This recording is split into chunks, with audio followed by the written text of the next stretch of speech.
मैंने आपको बताया था मैकेनिक्स की होती है फोर्सेस और उसके इफेक्ट। तो हम पढ़ेंगे आज कंपोनेंट्स ऑफ फोर्सेस के कंपोनेंट्स क्या होते हैं।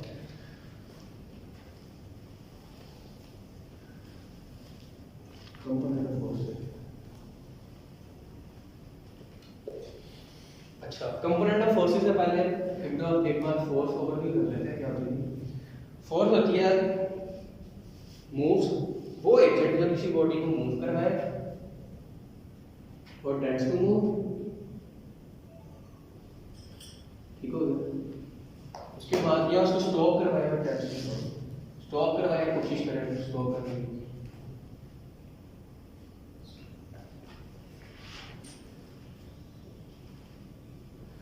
अच्छा, अब सबसे पहले फोर्स के जो कंपोनेंट्स हैं वो जरूरी क्यों है? फोर्स के कंपोनेंट्स बनाना इसलिए जरूरी है क्योंकि कभी कभी जो फोर्स लग रही होती है ना, उसकी डायरेक्शन नहीं पता होती है। उसकी जो डायरेक्शन होती है वो हमें नहीं पता होती कि किस डायरेक्शन में फोर्स लग रही है। तो हम उसके रेक्टेंगुलर कंपोनेंट्स बना लेते हैं जिसके जरिए हमें उसकी फोर्स के जो टोटल ऐसे रेक्टेंगुलर कंपोनेंट्स बना लेते हैं जिसकी वजह से हमें फोर्स की एग्जैक्ट लोकेशन पता चल जाती है। ठीक हो गया। अब जो फोर्स होती है ना, ये एक होती है वेक्टर क्वांटिटी।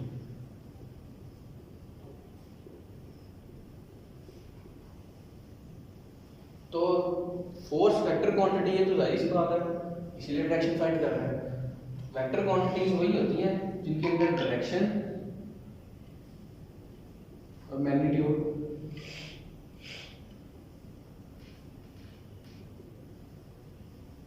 वेक्टर और मैग्नीट्यूड जिनके अंदर दोनों जरूरी होते हैं। अच्छा, अब फोर्स के कंपोनेंट्स फाइंड करने का तरीका क्या है, कैसे फाइंड होते हैं, तो शुरू करते हैं। अच्छा, सबसे पहले ना फोर्स के जो कंपोनेंट्स हम फाइंड करते हैं वो रेक्टेंगुलर कंपोनेंट्स होते हैं।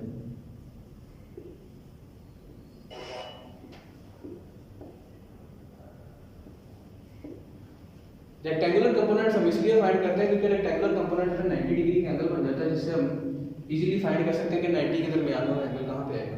90 डिग्री आपको जैसे पता तो है, अगर हम एक्स और वाई एक्सिस बनाएं, एक्स और वाई एक्सिस अगर बनाया जाए तो ये 90 डिग्री बनता है। तो ये दो एक्सिस को लेकर, दो डायमेंशन को लेकर हम इसलिए 90 डिग्री रेक्टेंगुलर कंपोनेंट बनाते हैं ताकि अगर फोर्स कहीं पे भी लाई जा रही है तो कोई एक्सिस के रेफरेंस से हम फाइंड कर सकें। ठीक हो गया, इसलिए हम रेक्टेंगुलर कंपोनेंट्स बना लेते हैं। अब रेक्टेंगुलर कंपोनेंट्स फाइंड कैसे करते हैं?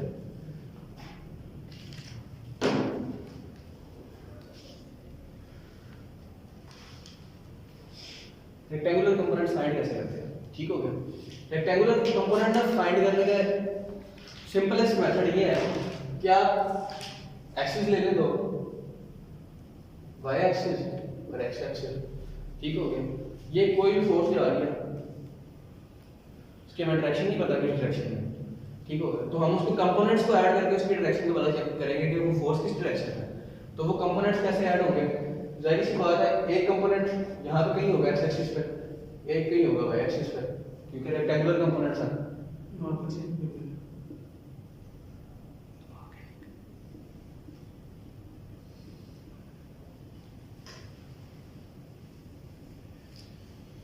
ये फोर्स है। अच्छा, अब ये जो फोर्स है ना, इसके रेक्टेंगुलर कंपोनेंट्स ऐसे बनेंगे 90 डिग्री पे एक दूसरे, क्योंकि जो इसका एफ एक्स होगा, यानी कि जो एक्स के ऊपर रेक्टेंगुलर कंपोनेंट बनेगा वो उसको एफ एक्स से शो करेंगे, जो वाई के ऊपर बनेगा उसको एफ वाई से शो करेंगे। ये दोनों जो कंपोनेंट्स बनेंगे इनके दरमियान का जो एंगल होता है वो 90 डिग्री होता है, इसलिए इनको रेक्टेंगुलर कंपोनेंट्स कहा जाता है। क्योंकि जो रेक्टेंगल होता है ना, रेक्टेंगल के ये वाले जो एंगल होते हैं 90 डिग्री होते हैं, इसलिए रेक्टेंगुलर कंपोनेंट्स के लिए 90 डिग्री दरमियान में एंगल होना जरूरी होता है। जो भी फोर्स के दोनों कंपोनेंट आएंगे उनके दरमियान का जो एंगल होगा वो 90 डिग्री है। अच्छा,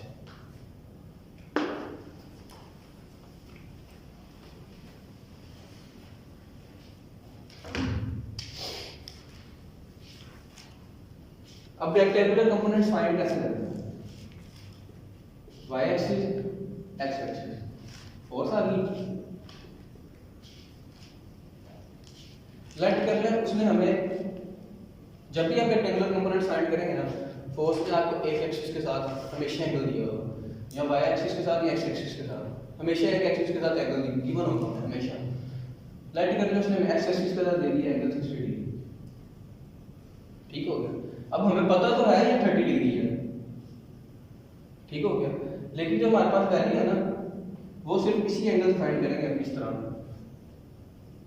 एफ ऑफ एक्स फाइंड कर लेंगे, ये वाला जो कंपोनेंट है, क्योंकि एंगल हमें इसके साथ गिवन है, हमें नहीं पता इसकी वैल्यू क्या है, ठीक है। इसलिए एफ ऑफ एक्स फाइंड होगा जो भी टोटल फोर्स है, जिस भी अभी इसके साथ एंगल नहीं बनना, अभी हमें गिवन है एक्स एक्सिस के साथ 60 डिग्री, जिस भी एक्सिस के साथ एंगल गिवन होगा cos 60 लिख के उस एंगल के साथ cos लगेगा, जिसके साथ भी एंगल गिवन है उसके साथ cos लगेगा, उसके वो वाले कंपोनेंट के साथ। जैसे अगर f ऑफ x के साथ एंगल गिवन है तो f ऑफ x पे cos लगेगा, अगर f ऑफ y के साथ एंगल गिवन है तो f ऑफ y पे cos लगेगा, और जो भी उसके अलावा दूसरी टर्म होगी उसके साथ साइन लगेगा, ठीक हो गया। अब देखें f ऑफ x के साथ एंगल था, x एक्सिस के साथ एंगल था, तो f ऑफ x cos 60 हो गया। अब जाहिर सी बात है जो दूसरा एंगल बनेगा f ऑफ y उसके साथ साइन थीटा लगेगा, sin 60, ठीक है। अब ये cos 60 और sin 60 क्यों लगाते हैं?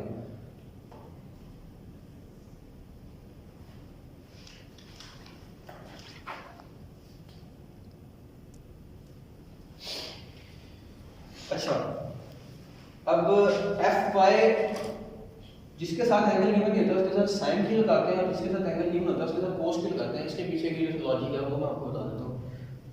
वो जो लॉजिक है वो ये है कि अगर हमारे पास जो मैथ होता है उसमें जो साइन की वैल्यूज गिवन होती है, साइन 0 पे, 30 डिग्री पे, 45 डिग्री पे और 60 डिग्री पे क्या होता है, और जो कोस होता है वो 0 पे, 30 डिग्री पे, 45 डिग्री पे और 60 डिग्री पे क्या होता है, ठीक है।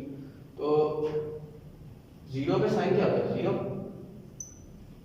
30 पे साइन क्या होता है 1/2, 45 पे 1/√2 और 60 पे 1/√3/2 होता है, ऐसे। अब जो cos पे होता है, cos पे cos 0 1 होता है, cos 30 की इनवर्स होने लग जाती है, यानी 60 की वैल्यू इधर आ जाती है, 45 की 45 पे और 30 की इधर आ जाती है, ये इनवर्स होने लग जाता है। यानी कि अगर साइन की ऐसे चल रही है तो cos की ऐसे चलती है, यानी कि ये वाली वैल्यू इधर आ जाएगी 1/2 1/√2 और √3/2। अब जो वहां पे cos है ये यहाँ पे cos और sin, इसलिए दोनों पे पुट कर देते हैं, क्योंकि अगर देखा जाए cos 60 की वैल्यू क्या है 1/2 और cos 30 की वैल्यू क्या है √3/2, तो ये √3/2 और ये 1/2 और ये 30 डिग्री और ये 60 डिग्री आपस में मिलकर 90 डिग्री बना रहे हैं, ठीक है। अगर cos 30 की वैल्यू देखी जाए तो वो किसके इक्वल आ रही है sin 60 के, वहां पे sin 60 पुट किया, यानी कि sin 60 is equal to cos 30, sin 60 is equal to cos 30, तो 90 डिग्री हमारी पूरी हो रही है, रेक्टेंगुलर कंपोनेंट्स बन गए। रेक्टेंगुलर कंपोनेंट्स वही होता है ना जिनमें 90 डिग्री पूरी हो, इसलिए हम वहां पे cos और sin लगाते हैं। और इसका सिंपलेस्ट मेथड यही है कि यहाँ जिसके साथ भी एक्सिस के साथ एंगल गिवन हो उसमें cos लगा दिया जाता है, और जो उसके ऑपोजिट डायरेक्शन का जो यानी कि जो उसका दूसरा कंपोनेंट होता है उसके साथ साइन लगा के सेम एंगल गिवन कर दिया जाता है, जिससे हमारे पास दोनों कंपोनेंट्स आ जाते हैं। अच्छा, अब ये तो था 2D कंपोनेंट्स, अब 3D कंपोनेंट्स क्या होते हैं। 3D कंपोनेंट्स का थोड़ा ओवरव्यू दे देता हूँ, अगले लेक्चर में बताऊंगा मैं, थोड़ा सा ओवरव्यू दे देता हूँ 3D कंपोनेंट्स क्या होते हैं।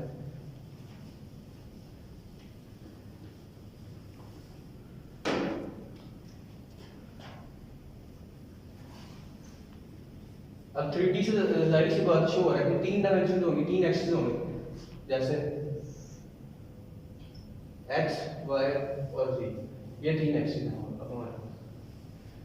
अब ना। इसमें ये होता है कि अगर ये एक फोर्स लग रही है ना, ऐसे ये एक फोर्स लग रही है, तो अगर ये इस लिहाज से लग रही है, एक्स एक्सिस के लिहाज से देखा जाए तो, ठीक है, तो एक्स एक्सिस से किसी एंगल पर लग रही होगी, वाई एक्सिस से किसी एंगल पर लग रही होगी। अगर हम इसको इस तरह किसी एंगल पर रखें इस तरह, तो ये जेड एक्सिस से भी किसी एंगल पर लग रही होगी। तो हमें नहीं पता ये अब ये तीन जगह से किसी एंगल पर लग रही है, तो 3 डिफरेंट एंगल्स के लिए हम लोग डिफरेंट मेथड यूज करते हैं, ठीक है। वो डिफरेंट मेथड कैसे यूज करते हैं वो अगले लेक्चर में एक्सप्लेन करते हैं। फिलहाल देखते हैं। थैंक यू, अल्लाह हाफिज़।